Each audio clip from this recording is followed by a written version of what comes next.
এই নারী হলো হাওয়া আলাইহিস সালাম। আর যাকার যেটা পুরুষ বলতে আল্লাহ আদম আলাইহিস সালামকে বুঝিয়েছেন। তার মানে 2024 সালে শত শত ধর্মাবলম্বী মানুষ আছে, কিন্তু যেই দিন জান্নাত থেকে আল্লাহ পাক পৃথিবীর জমিনে দুইজন মানুষকে নামায়া দিয়েছিলেন, ওই দিন কোনো ধর্ম ছিল না, ওই দিন কোনো বর্ণতা ছিল না, ওই দিন কোনো দলাদলি ছিল না। ওই দুইটা মানুষই আল্লাহ পাকের খাঁটি বান্দা এবং বান্দি ছিল। শুধুমাত্র একটা ভুল করার কারণে আল্লাহ রাব্বুল আলামিন জান্নাত থেকে তাদেরকে দুনিয়ার জমিনে নামায়া দিলেন।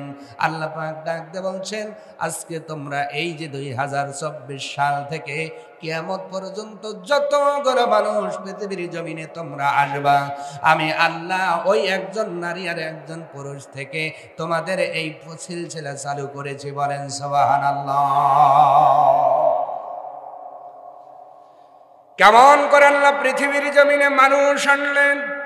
জান্নাত থেকে দুইজনকে নামায়া দিলেন। একটা ভুলের কারণে শত শত বছর তারা কাঁদলেন।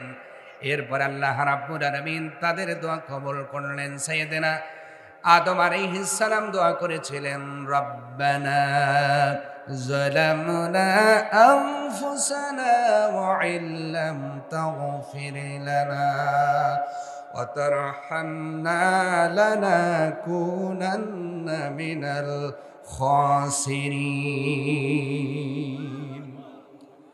সাইয়েদনা আদম আলাইহিস সালাম যখন আল্লাহর কাছে দোয়া করলেন, রব্বানা যালামনা, ওগো আল্লাহ, আনফুসানা, আমরা আমাদের এই নফসের উপরে জুলুম করেছি, নির্যাতন করেছি, অন্যায় করেছি। আপনি ছাড়া ক্ষমা করবার মতো, রহম করবার মতো কেউ নাই। আল্লাহ তাকে ক্ষমা করে দিয়া তার সঙ্গে সাইয়েদনা হাওয়া আলাইহিস সালামকে মিট করালেন। যেই জায়গায় পরিচয় হলো দুনিয়ার জমিনে, ওই জায়গার নাম দেওয়া হলো আরাফ, যেটা হলো আরাফার ময়দান। এখন হাজিরা হজ করতে গেলে ওই জায়গায় অবস্থান করে। সুবহানাল্লাহ।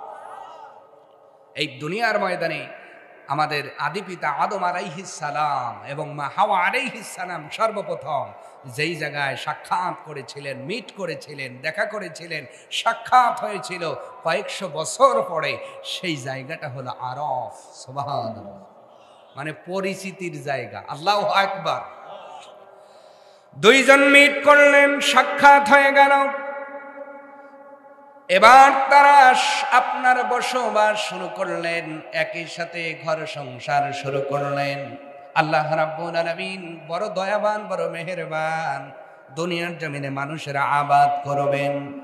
ইন্নী জাইলুন ফিল আরদি খলিফা, দুনিয়ার জমিনে খলিফা নিযুক্ত করবার জন্য ওই একজন পুরুষ আর একজন নারী থেকে আল্লাহ মানুষ উৎপাদন শুরু করলেন। সাইয়েদনা আদম আলাইহিস সালামের ঔরসে আর মা হাওয়া আলাইহিস সালামের গর্ভে, প্রতি গর্ভেই জোড়া জোড়া সন্তান আল্লাহ দুনিয়াতে দান করেছে।